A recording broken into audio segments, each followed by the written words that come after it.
T'as joué à Métaphore Refantasio? C'est un de mes jeux préférés de ces dernières années. Pour les fans des jeux Persona, on est complètement dans le même genre. Un Persona dans un monde fantasy. Tout a été pensé avec soin, c'était addictif, brillant, génial. On a juste envie d'aller jusqu'au bout et même là, on ne veut pas que ça se termine. On se retrouve dans un monde où coexistent 8 tribus qui ne s'entendent pas vraiment. Et où on trouve des créatures appelées humains qui terrifient la population. Le roi est assassiné par Louis, un grand général très puissant, qui tente alors un coup d'état, mais l'esprit du roi intervient et propose un tournoi. Le peuple décidera qui succédera au trône grâce à des épreuves et à la popularité. On va incarner le meilleur ami du prince qui est caché car victime d'une malédiction, et on va participer au tournoi pour assassiner Louis et lever cette malédiction. Mais il est impossible d'assassiner les candidats du tournoi car ils sont protégés par la magie de l'ancien roi. C'est là que la vraie aventure commence, un grand voyage à travers le royaume. L'histoire est très intéressante et captivante, avec tout un tas de rebondissements très bien gérés. C'est un vrai voyage des paysans à travers les villes, les paysages, les rencontres avec les différentes cultures, mais surtout elle traite de sujets universels, que ce soit la politique, la xénophobie, la discrimination, le pouvoir, la mort, avec des personnages tellement charismatiques et attachants. Le panel de personnages est totalement réussi, chacun ayant une histoire personnelle mature, bien développée. Pour le gameplay, si on est habitué aux personnages, on reprendra vite nos marques. On va se balader dans ce grand monde, de ville en village, parler aux gens, acheter en boutique, etc.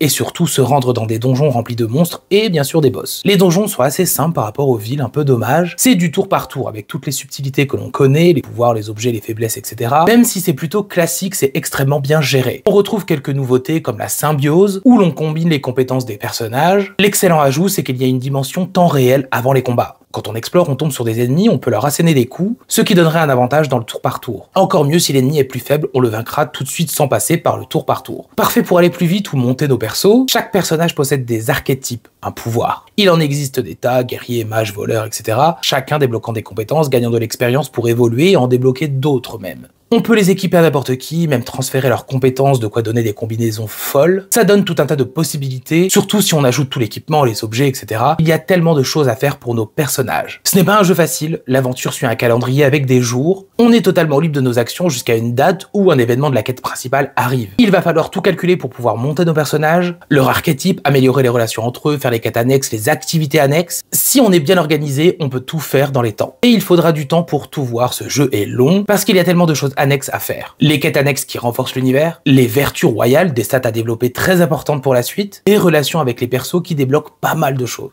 La gestion du temps est primordiale car cela peut prendre plusieurs jours pour arriver à un donjon vu que l'on voyage à travers le pays. Cet aspect est tellement maîtrisé, c'est vraiment prenant. Visuellement, ce n'est pas la folie technique mais artistiquement ça dépote. La direction artistique est unique. Un mélange de genres très spécial entre baroque, renaissance, manga, art abstrait et étrangeté. Le design des personnages est tellement excellent. Tout en s'inspirant de la fantasy, ils ont trouvé quelque chose de très différent. Comme les décors et les paysages qui sont de véritables tableaux. On remarquera pas mal de références à des créatures cauchemardesques, bizarres, issues de peintures connues. Tout a été pensé avec un grand soin. Ça se ressent même dans les menus, les transitions, les combats, la carte. Tout est unique dans les moindres détails. Côté musique, ça va surprendre, c'est très original, à la fois baroque, fantasy et tout un tas d'autres choses. C'est envoûtant, ça nous reste en tête et c'est très épique. La musique est parfaite, mais c'est aussi le cas des bruitages et des doublages.